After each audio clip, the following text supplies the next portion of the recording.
Graça e paz, irmãos, tudo bem com vocês? Muito bom estar aqui, compartilhar de um assunto super importante, principalmente nesse contexto que a gente está vivendo agora.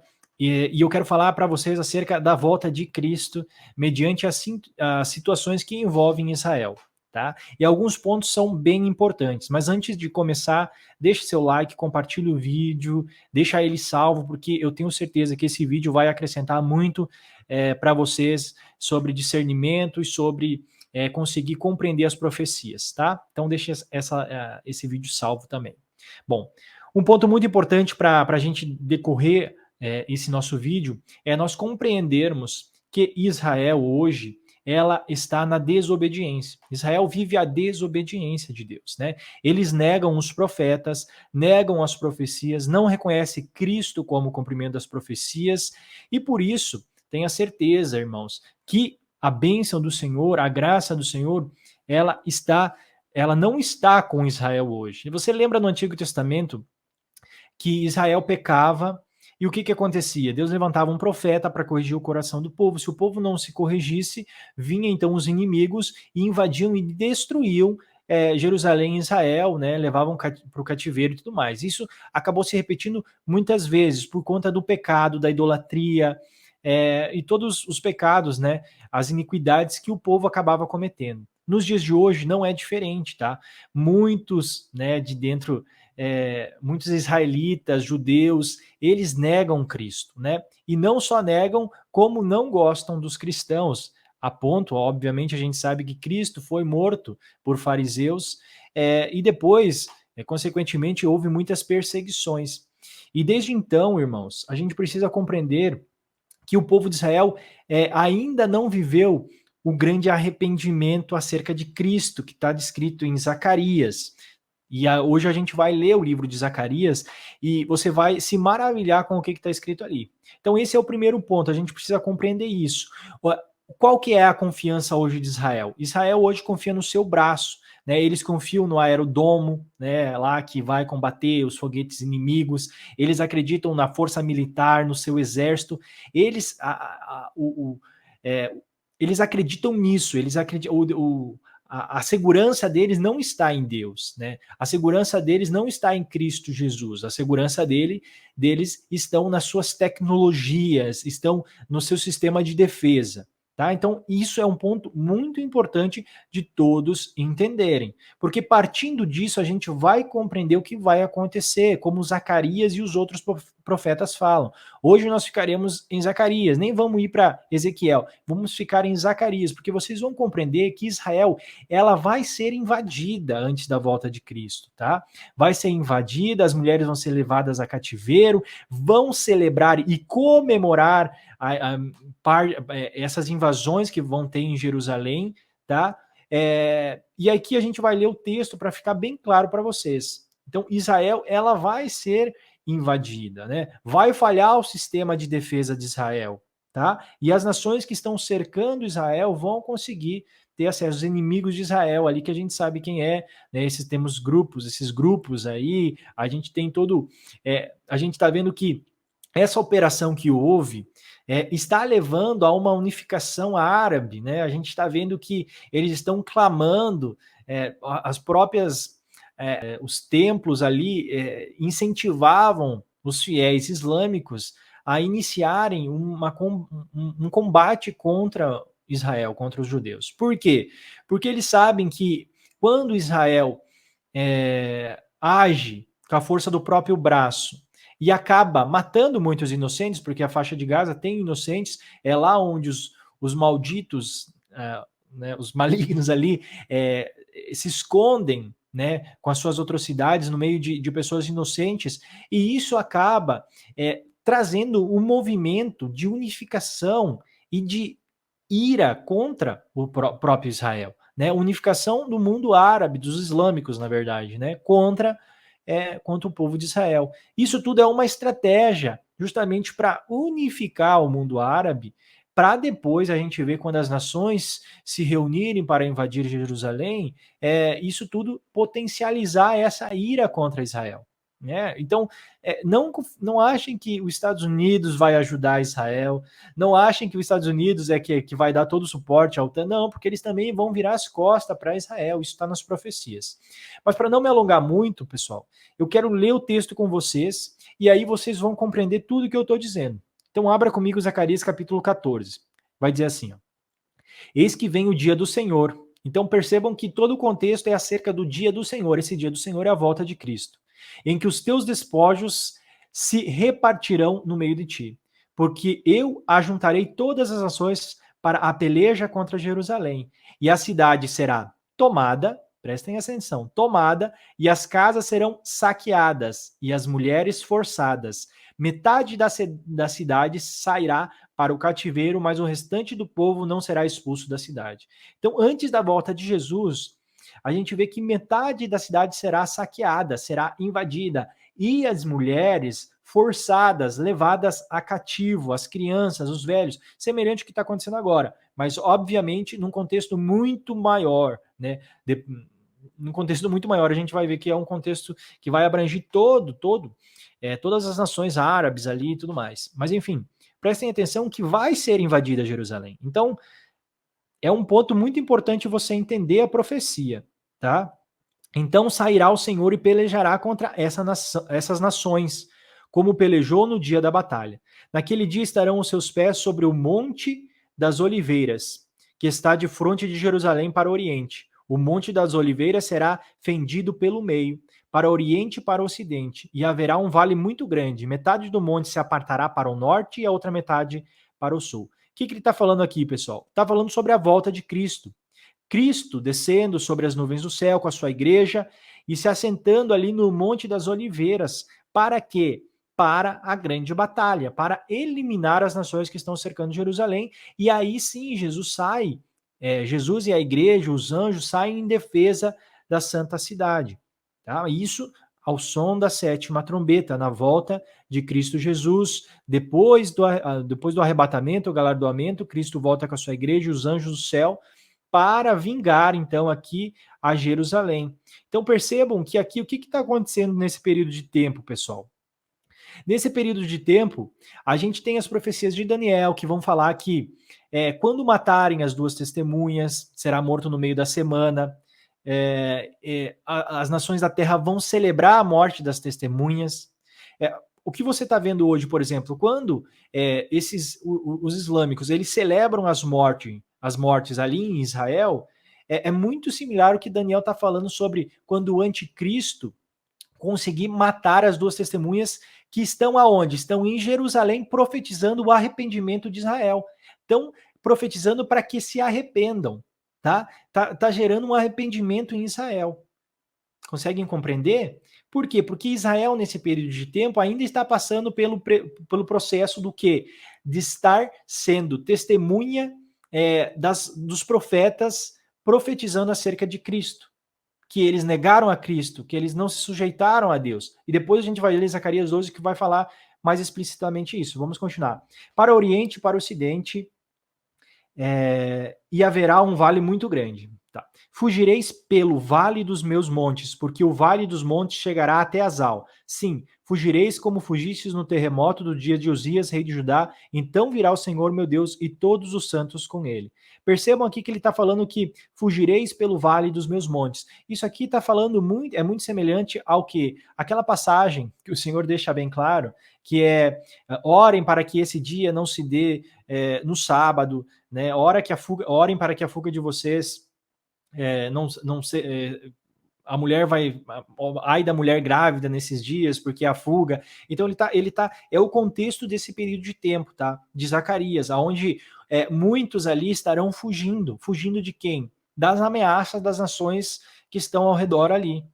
Então, muitos deles vão fugir, porque aqui todo o contexto aqui vai ter terremotos, vai ter ação de Deus, vai ter os cálices da ira de Deus, todo esse formato das nações da terra, da Babilônia da terra se escondendo em cavernas, o exército de Ezequiel de 200 milhões, que essas nações que estão cercando Jerusalém nesse tempo.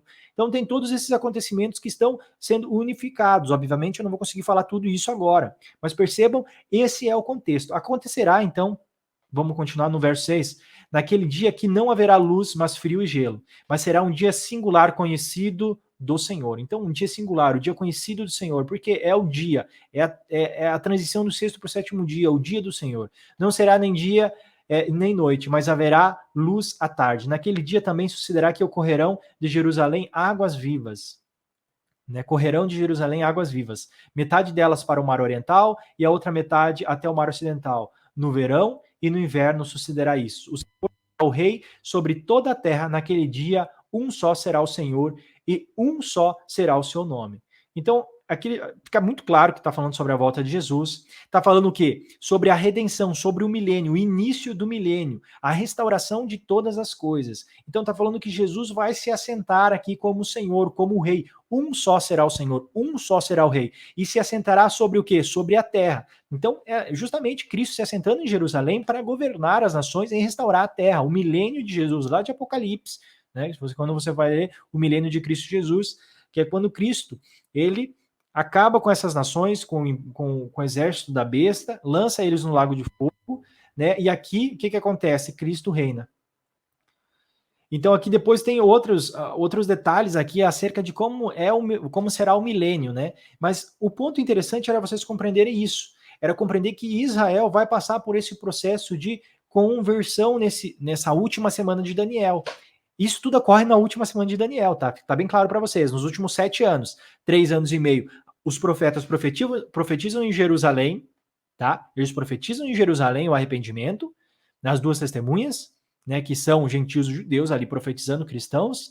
Aí o que acontece? Eles são mortos. Por quê? Porque aí a gente vê a invasão. Aí começa a invasão de Jerusalém, o cerco, e ali acontece uma pequena invasão e metade da cidade é tomada e as mulheres levadas para cativo. E aí começa uma grande festa entre as nações, porque mataram as testemunhas e levaram muitos dali cativeiro, para o cativo, né? Levaram como escravos e mataram muitos. Vai ser aterrorizante esse tempo. Muito semelhante às notícias que nós estamos vendo hoje, não é? E aí, no capítulo 12, Deus ele vai falar sobre a salvação de Jerusalém. Ele vai falar assim, ó, tem sentença pronunciada pelo Senhor contra Israel. Fala o Senhor, o que estendeu o céu, fundou a terra, formou o espírito do homem dentro dele. Eis que eu farei de Jerusalém um cálice de tontear para todos os povos em redor e também para Judá durante o sítio contra Jerusalém. Então aqui, pessoal, está falando o quê? Justamente sobre essa sitiada contra Jerusalém antes da volta de Jesus. E farei de Jerusalém uma pedra pesada para todos os povos. Todos os que a erguerem se ferirão gravemente, e contra ela se ajuntarão todas as nações da terra. Então ele está falando que todas essas nações da terra que cercarem Jerusalém, que fizerem essa invasão, que está falando no capítulo 14, né? Ai desse povo, né? Ai deles, por quê? Porque Cristo virá com vingança. Naquele dia, diz o Senhor, ferirei de espanto a todos os cavalos, abrirei os olhos e ferirei dos povos. Então, os chefes de Judá pensarão assim: os habitantes de Jerusalém têm a força do Senhor dos exércitos, seu Deus.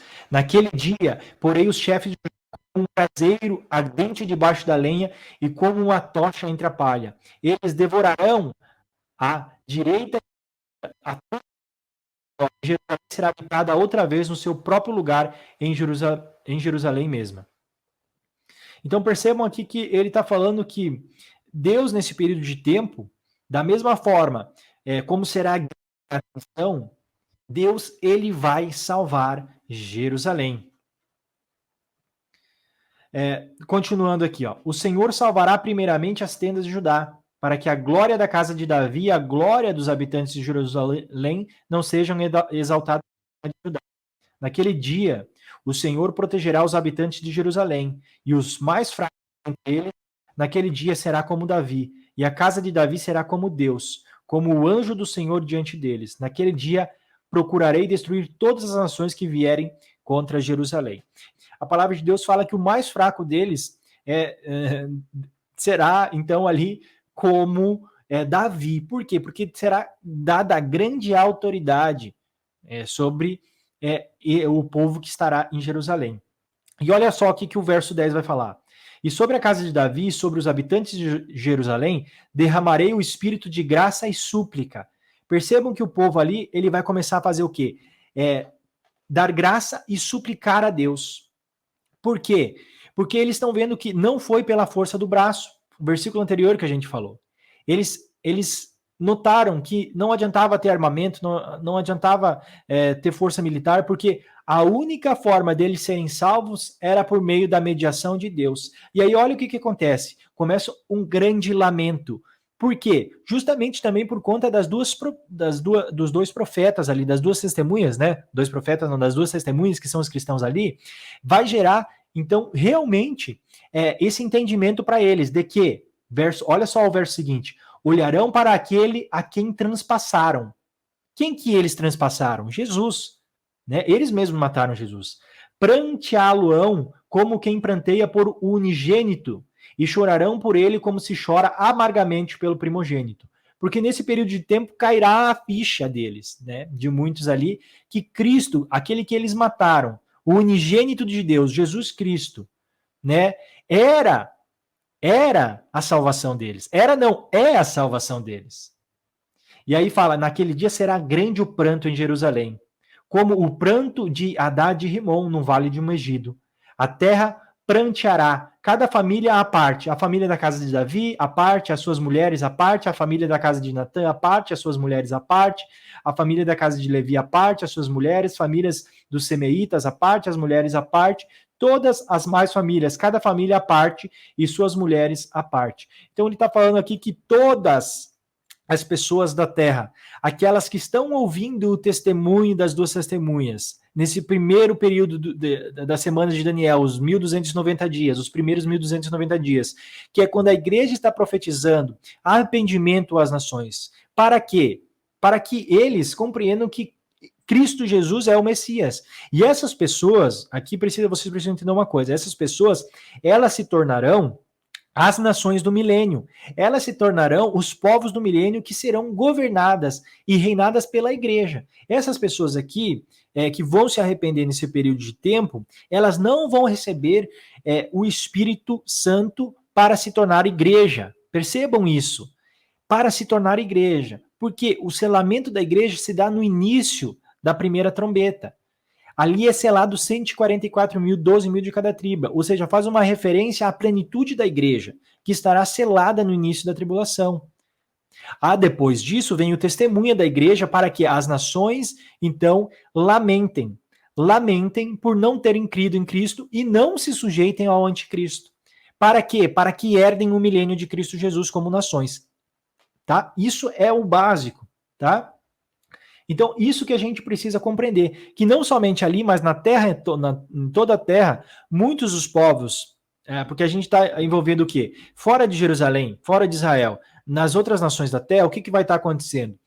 A igreja estará no deserto, e no deserto muitas pessoas estarão ali, não como igreja, né, mas como pessoas que fugiram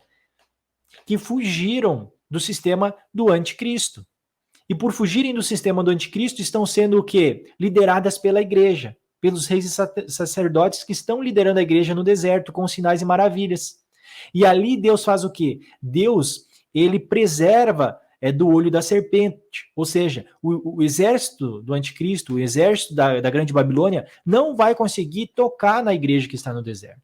Porém, a igreja que estará testemunhando em Jerusalém, na metade da semana, Deus vai permitir que eles sejam mortos. Justamente nessa sitiada, no início dessa sitiada. Para quê? Para que depois de 3 dias e meio, depois de 3 anos e meio, completando-se os 7 anos de Daniel, completando a 7ª trombeta, o espírito de vida venha sobre eles e eles ressuscitem. Significando o quê? A ressurreição da igreja e o encontro com eles nas nuvens do céu. E aí toda a terra ficará espantada com isso, né? E aí acontece depois a ira do Cordeiro. Então, isso é muito importante a gente saber, pessoal. Saber o quê? Que antes da volta de Cristo, metade de Israel, de Jerusalém, será tomada. E aí o que acontece? As testemunhas de Cristo estarão lá, pregando arrependimento. E aí, quando eles virem que não adianta pelo próprio punho, pela própria tecnologia, armamento de guerra, tentar se sustentar, mas é somente pela mão de Deus que eles conseguirão permanecer, então né, eles vão reconhecer ali todo o testemunho e os sinais que as testemunhas fizeram, que Jesus Cristo é o Filho de Deus, é o unigênito de Deus. E aí eles vão o quê? Prantear, chorar, lamentar. Por que eles vão chorar, lamentar acerca do unigênito? Ali a palavra de Zacarias fala que eles é quem, então, mataram o unigênito. E aí vai cair dos olhos deles as escamas, e eles vão lamentar, chorar, prantear, porque eles transpassaram o unigênito de Deus. O que é transpassar? É matar. Eles mataram lá atrás e não reconheceram ele como Cristo, mas blasfemaram contra ele, cuspiram no evangelho. Porém, nesse período de tempo, Deus abre. Deus abre, né, esse ambiente para que eles compreendam, para que eles entendam, por meio do que? Dos sinais da maravilha que estará sendo executado pelas testemunhas de Jesus. As testemunhas de Jesus serão empoderadas. Joel, capítulo 1 e 2, fala sobre esse grande povo, a igreja, com grandes sinais e maravilhas nesse período da tribulação. Então, isso é de eficaz importância você saber. Eu fico por aqui, graça e paz, compartilhe esse vídeo para o máximo de pessoas que você conseguir, para que eles também tenham conhecimento e clareza acerca desse tempo. A graça e a paz a todos.